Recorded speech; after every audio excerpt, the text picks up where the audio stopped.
Well, National Hospice and Palliative Care Month is the month of November every year, and the month of commemoration may be confusing with World Hospice and Palliative Care Day taking place annually in October, but the entire month of November is our time to celebrate hospice and palliative care workers who serve our nation. Additionally, the National Hospice and Palliative Care Month is the perfect time to learn more about hospice care. If you're appreciative of the hospice care providers in your life, it's your opportunity to spread awareness of the work they do. I'm John Iannuzzi, News Director, WPKN.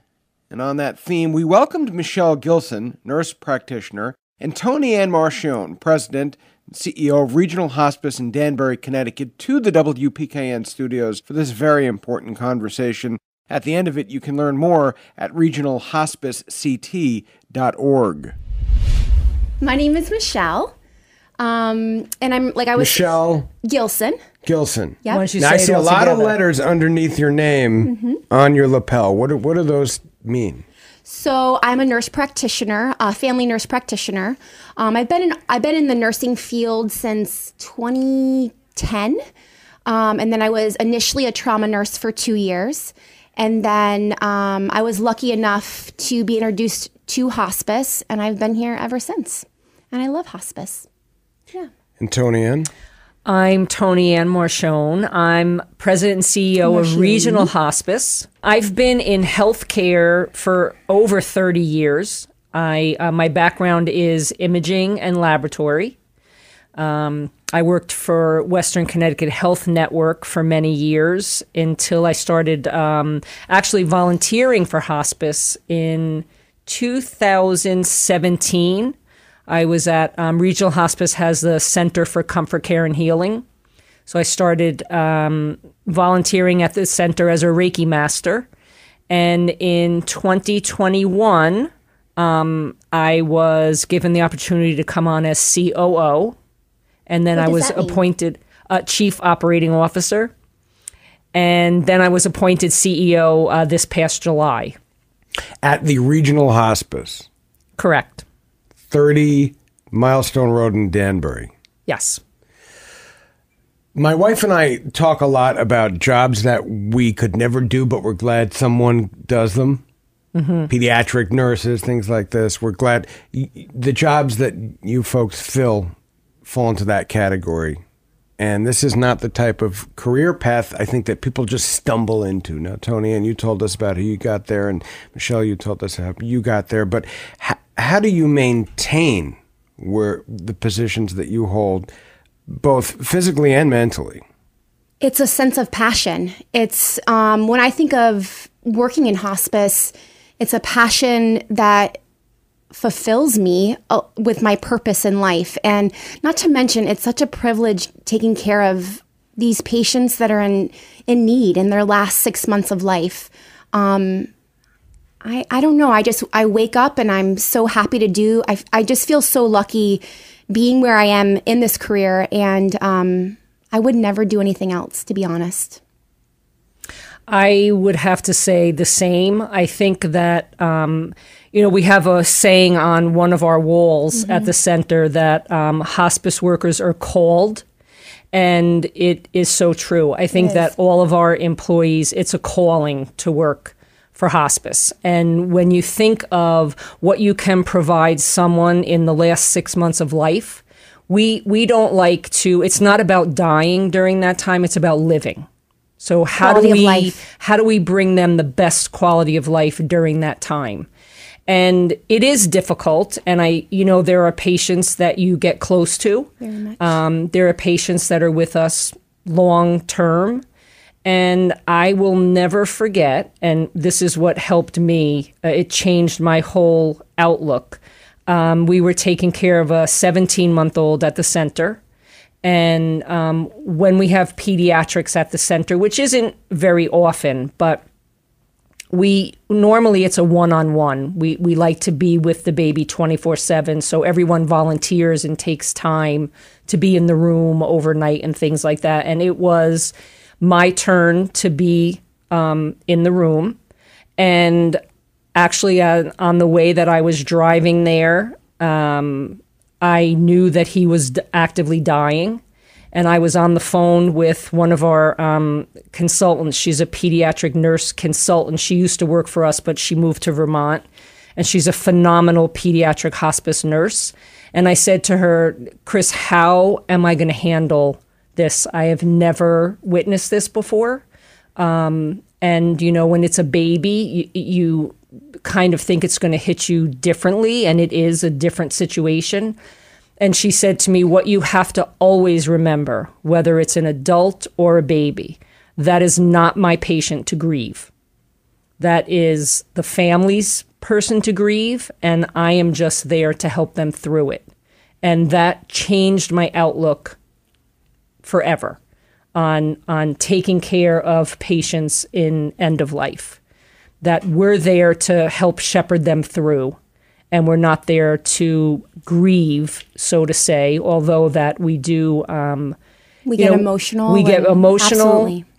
We provide a lot of services to our staff. Mm-hmm. We provide actual psychotherapy. We provide, we're actually just starting a breathing therapy that is going to be the beginning of December. Someone's going to come in and do breathing therapy for clearing. We provide Reiki, massage, sound bowl healing, and sometimes it's just talking. And so we find that it's very important for employees to help clear themselves after a loss. This is for the staff. Mm-hmm. Correct. Probably would be beneficial to family members. So we offer all those services to family members except for massage, because we do medical massage. So that's on patients that, need certain relief for pain. Yeah. But our families are able to get services, and not only do we help support them through the process, but even after the patient is gone, we provide bereavement for 14 months afterwards. So the family can stay on with us, and that's all part of the hospice service. So it's not like they're paying for that afterwards. They can have group therapy, one-on-one therapy for 14 months. Mm-hmm. Do you both advise people to take advantage of that? I have to imagine that the finality of it is hard for people to digest. You have to. You have to continue moving. But for them, this is it. This is the end of the road, at least temporarily. Mm-hmm. Yeah, and I think to go off of what Toni Ann was saying about the last 6 months of life, although that's the definition per se of hospice, patients can be on services. We have patients on services for months, up to 2 years. It just depends. In the interest of full disclosure, I happen to know Toni Ann a little bit outside of the studio, and I have heard some stories. The situation like with President Carter entering 7 months is uncommon, but not impossible. No. So hospice is primarily regulated by Medicare. So as long as a patient shows a decline after 6 months, a nurse practitioner like me goes in and assesses the patient and determines if they're eligible for hospice services furthermore. So, and then it's certified by the hospice medical director. So I kind of do the nitty gritty and then I send it to him and I'm like, we're good to go. Now, if a patient doesn't qualify for hospice, the goal with that is to transition off our services, but reestablish with the primary care physician, home care, whatever they need. So they're not, a lot of times patients that come off hospice, they feel abandoned because it's such intimate care. I mean, we are at their beck and call, and that's what we're supposed to do. This is death and dying is supposed to, in the weirdest way possible, a good thing, an easy process to go through, and that's what we're here for. So, the slogan underneath Regional Hospice's logo says, making the best of every day. Mm-hmm. What does that mean to you? To me personally, it means quality of life. It means going to the last football game. It means going to the last Thanksgiving meal with my grandchildren. It means, just being comfortable in that moment until you're called and until it's time until your body is shutting down. Yeah, basically. Yeah, I would say the same thing. Making the best of every day is we like to get our patients living every day. Mm-hmm. So how do we make that possible for them? How do we get them comfortable? How do we do amazing things at the center, and we do amazing things in the community. So we service both. We service patients in their own homes or assisted livings or skilled nursing facilities, or they can come to our center. Things recently that I can tell you at the center is a gentleman who his last thing was what he missed most was cooking for his family. Mm-hmm. So we allowed him the opportunity to come into our kitchen with our chef, obviously, and he sat and he made some of the meal that we then served to his family in our kitchen. We have had in the past, we had a 9-year-old who her dream was to actually be a model. So we did a runway event for her. Mm-hmm. It's all about some people that cannot get themselves comfortable sometimes. They're in a hospital or they're in their skilled nursing facility or whatever. Hospice comes in with that extra pair of eyes. We have sometimes different, you'll have to, keep me honest here, but different modes of keeping people comfortable. And that allows them to release the pain and just really focus on being alive. And a lot about the center, too, is it allows people to become a wife again or a husband or a child or sibling because they're not the caretaker anymore. So that's what making the best of every day is about. You'd mentioned that this is both hospice and you said it was nursing awareness week or month or Hospice and Palliative Care Month. Yes. And I guess that makes sense because as we enter Thanksgiving and the holidays, it really is all about family being together. Yep. This is a very appropriate time, I think, to focus on this. Mm-hmm. Mm-hmm. Absolutely. Tell me about your day. What do you, Toni, and first of all, how long have you been in your new position? I've been in my new position since July. I have, prior to that, as a chief operating officer, it was 2.5 years. So now what does a day look like for Toni? Besides being involved in all other aspects of the organization, development, fundraising, public relations, there's also finance, HR. The whole clinical side to me is such a passion that I make it a point every day I go into the center. I meet every new patient and their families. I see patients every day. I'm not a clinician, but I see them. I ask if there's anything that they're not getting, if there's more that we can do for them.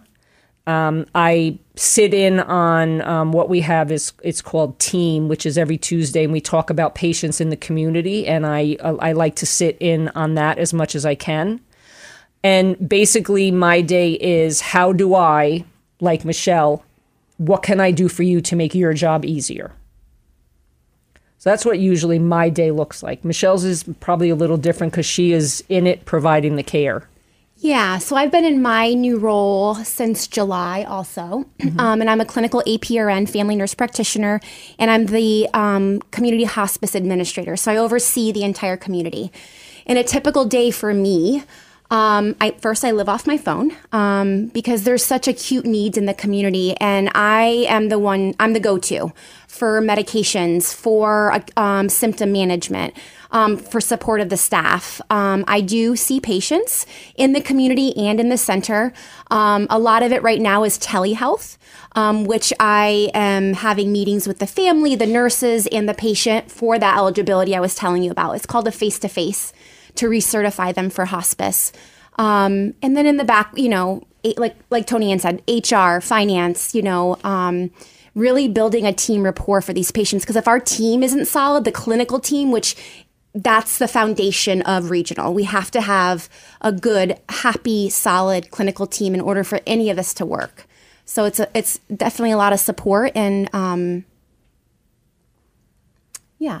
Yeah. No, being in that moment with all of them, the staff, the patients, the families, all of it. How many folks are we talking about? How many folks are on staff? 138. 138. Mm-hmm. And is that a normal number, mm-hmm. or do you okay? Yeah. And in your patient community? 104. What? 100. No, we have are you talking about patients or staff? But, well, you told me about staff. Yeah, staff is 138. And patients? Patients in the center, we have 12 suites, and we're usually full with a waiting list. Yeah. Community, we're at about 104 now, and we can go up to about 115 with the staff we have. What's the difference between community and people who are there? The community, they reside in their home, their private home, a nursing facility, an ALF, wherever. We meet them at where they are, wherever they reside. And the center, the center is where they actually come to live. So is the goal for the center to grow? The goal, the center right now, my goal for regional hospice is not to be the biggest, but to be the best. I think we're good at 12 suites. I think we maintain a healthy census there. For the community, do we want to grow? Yeah, I'd like to see the census go up a little bit higher.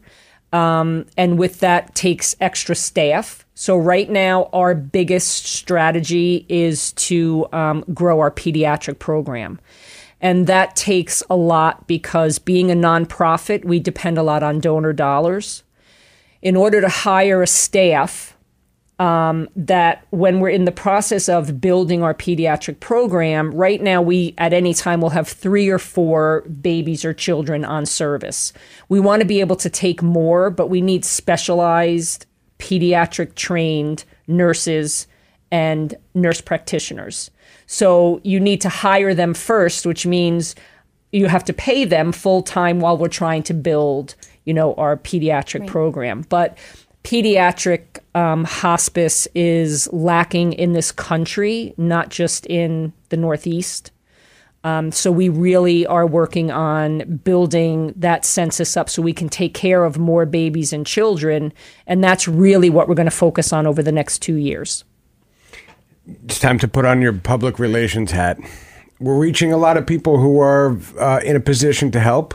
In Fairfield and Westchester counties, out on Long Island, in the North Fork of Long Island, for people who might feel generous and are looking for some worthwhile cause. What is it you need? We need funds. We need donor dollars that help us carry out our mission. As you can imagine, being a nonprofit hospice, we provide a lot of free care. So even though coming to the center, if you don't have like a private insurance or Medicare or Medicare or Medicaid, there is a room and board fee to keep the center going. If a patient cannot afford that, we have them fill out a financial affidavit, and then we provide care at a lower expense to them. We have provided free care. We provide, I would say, in 85% of our pediatric cases, we provide payment for funerals and burials and headstones. So that is what is a lot of the funds to pay for the free care, the staff to be specialized in certain modalities, which would be pediatrics, is really what we need. Can I ask you more about the staff? And really for Michelle, what are the personality traits that you want the person working alongside of you to have? Because this is not work, as we said at the very beginning, this is not for everybody. No, it's not. I think what I personally look for is empathy, for one, able to get on that patient's and family's level. When you walk into a home, it's a no judgment zone. We're going to where they are, whether we live wherever, we have to get on their level and actually understand where they're coming from on what they think the hospice philosophy is or what they want for their pediatric, son. Matching that is ticket to build a relationship and a rapport with these families and patients. And you also want someone to take the lead. It's hard. Like you were saying, there's certain people that can do hospice and certain people that can't. But with the many interviews I've personally done, you just feel it. You just, you know their traits. Like, yes, this is going to be a great asset to our team because it's their willingness to go above and beyond. It's their willingness to stay late and document. It's their willingness to just be themselves and provide whole care to this patient and family. When is it time for a patient or a family member to start to consider the services that you provide? Ooh, that's a good question. There's a lot of things that can be pulled right there. Someone can have a terminal illness of 6 months or less, cancer, but they're still seeking aggressive treatment, chemo, radiation, things like that. And some people, they're scared of hospice. Hospice is scary. The word is scary. They think of morphine. They're going to die within days or hours, which is completely not true. A lot of patients are likely appropriate for hospice, but it's hard for them to recognize. Nobody wants to die, right? Nobody wants to leave their family. So I think it's a matter of being a team with their primary care physician, building that relationship with that patient and family and saying, look, this is what this is, but this is what we can do to help with this, for nausea, vomiting, pain, anxiety, worry, just in general, a huge support group, which a lot of people don't have. I mean, a lot of people are going through the dying process alone at home with one family member, some with none. I mean, it's a real thing, and it's heartbreaking. But let me say this, and we've learned this, boy, just because you have a lot of family around you doesn't necessarily mean that you'll have that person. Correct. To care for you, to give your medications, to call us when something happens for a fall or for a need. Hospice, provides supplies, DME, which is like oxygen, wheelchairs. I mean, it's a huge package. And it's only a benefit. I can't stress enough throughout this whole conversation, hospice does not mean you're dying today or tomorrow. It's basically to enhance the quality of life while you're going through a terminal illness. And we're just wanting to support and secure that family to make them feel good, to feel better than what they have. Right. And I want to just add on to something that you said where we provide medical equipment. We provide, we take over the formulary of drugs that the patient is on, and we then service them all of their drugs. We provide supplies, briefs, anything that they may need in the home. And when we say hospice is covered by Medicare and by private insurance, to a certain extent, yes, they provide a daily rate to us. And sometimes, more than not, it costs us more. That's where also the fundraising comes in, and being a nonprofit, that we look so much to donations because it doesn't always cover what that cost of care is for that patient. And like for the center, we just make even every month. Like we don't. Yeah, the center is not a big revenue maker.